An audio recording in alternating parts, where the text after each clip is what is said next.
Olá, eu tô aqui para falar desse livro que está acabando de sair do forno, Crises, Tempos de Covid-19, que é, na verdade, um arquivo, talvez a gente possa até dizer isso, né? Um arquivo vivo pelos testemunhos e pelos relatos que traz desse ano que já entrou, de certa forma, para a história, com H maiúsculo, e para a história mundial, né? Tanto para a história local, para os saberes que a gente pode dizer assim, de saberes localizados, mas também essa pandemia, ela não viu latitudes, ela não viu geografias, né? Ela atingiu de certa forma o mundo, o planeta como um todo.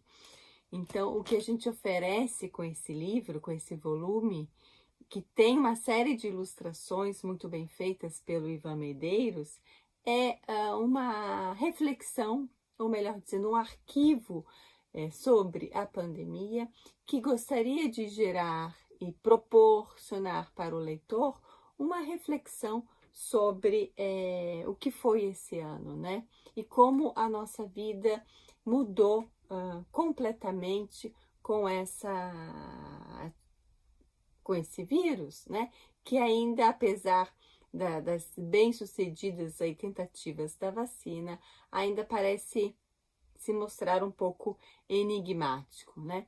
Então, o livro ele reúne uma série de testemunhos de testemunhos diferentes, poesia, conto, relato, testemunho, entrevistas, e toca em pontos que foram cruciais ao longo desse ano, né? Por exemplo, o filósofo Sergio Divone discute a imunidade de rebanho, o estado de exceção, e nos aponta para uma terceira saída, segundo ele, que é o princípio de responsabilidade.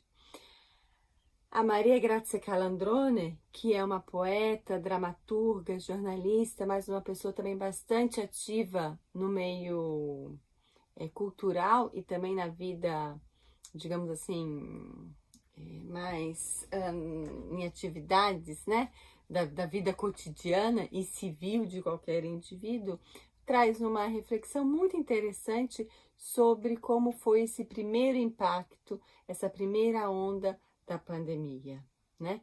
Ela também cita como que essas mortes muito próximas foram vistas e, de certa forma, ela também compara com as mortes que já existiam, porque esse número de mortes na Itália já era, mas também na Europa já era um número que rondava, mas era um número um pouco distante, porque era um número relativo à imigração. Então, ela também coloca essa questão, né?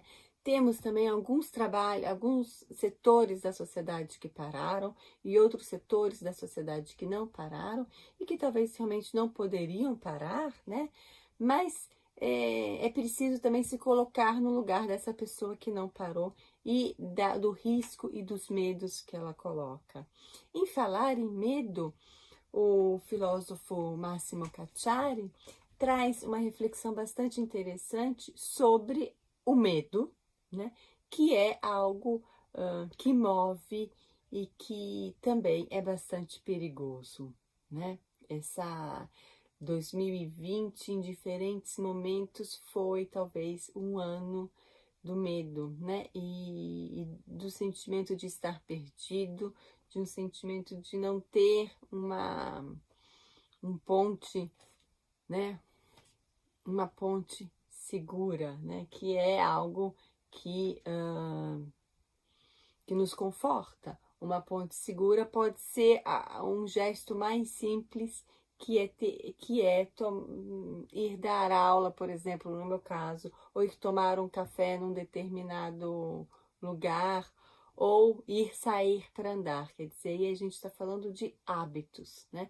Que é um outro tema tratado, por exemplo, pelo filósofo Franco Orrella, né?